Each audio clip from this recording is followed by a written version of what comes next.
Hi everyone, welcome to Trial and Theorem. Last time I was studying single variable calculus from MIT OpenCourseware and I came across an exercise that dives into a classic calculus mystery. Why doesn't the absolute value function modulus x have a derivative at 0? Let's break it down.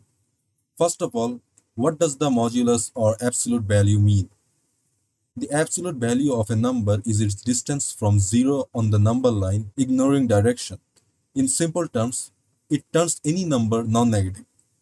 Examples: modulus 5 equals to 5, modulus negative 3 equals to 3, and modulus 0 is 0. So basically, if it's already positive, it stays the same. If it's negative, it flips to positive. Now, what does the graph of modulus x look like? For negative values of x, the graph is a straight line sloping downwards, like this.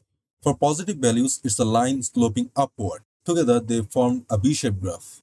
Now to the big question. The slope of the graph of f of x equals to absolute x changes abruptly when x equals to 0.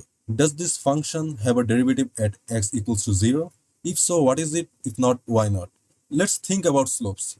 For x greater than 0, the slope is positive 1. For x less than 0, the slope is negative 1.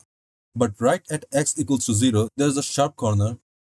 In calculus, the derivative at a point in the slope of the tangent line there, but at a sharp corner like this, no single tangent fits.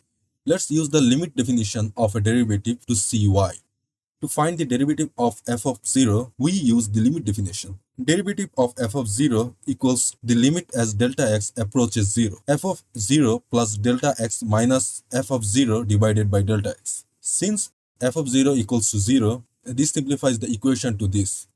Now here's the catch. From the right, when delta x is greater than 0, the absolute value of delta x equals delta x, so the limit is plus 1. From the left, when delta x is less than 0, the absolute value of delta x equals negative delta x, so the limit is negative 1. So you can see the left and right limits disagree. And when that happens, the overall limit doesn't exist, which means the derivative of f of 0 does not exist. What does that tell us? If a function doesn't have a derivative at even one point in its domain, we say it's not differentiable at that point. So while absolute x is continuous at x equals to 0, it's not differentiable there.